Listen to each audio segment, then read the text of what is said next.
जय श्री राम। आप सभी का हमारे YouTube चैनल पर बहुत बहुत स्वागत है।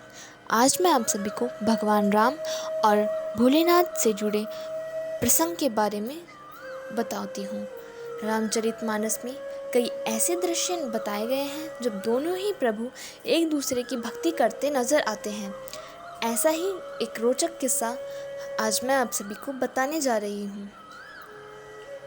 श्री राम जी 14 वर्ष के वनवास काल के दौरान जब जाबाली ऋषि से मिलने गुप्त रूप से नर्मदा के तट पर आए, उस समय वह स्थान पर्वतों से घिरा था।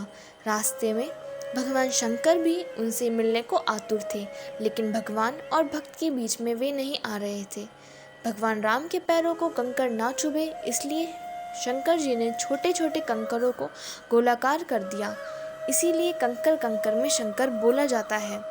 जब प्रभु श्री राम रेवा तट पर पहुँचे तो गुफा से नर्मदा का जल बह रहा था।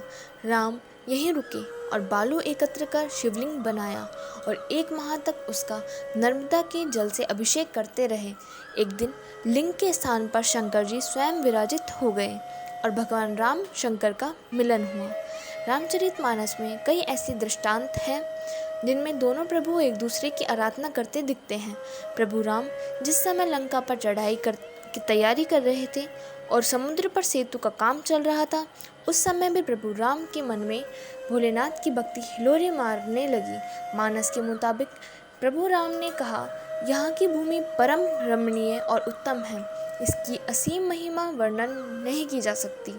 मैं यहाँ शिव जी की स्थापना करूँगा, मेरे हृदय में यह महान संकल्प है। इसके बाद ही राम ने यहाँ शिवलिंग की स्थापना की, जिसका नाम रामेश्वरम हुआ।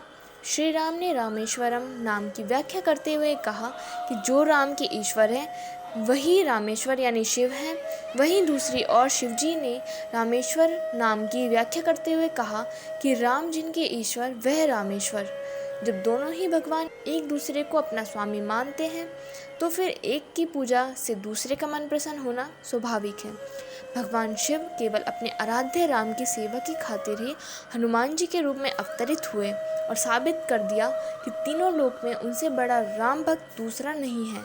इसलिए सावन में यदि भोलेनाथ की प्रसन्नता प्राप्त करनी है तो उनके साथ प्रभु राम यानी उनके आराध्य को किसी न किसी रूप में जोड़ दीजिए।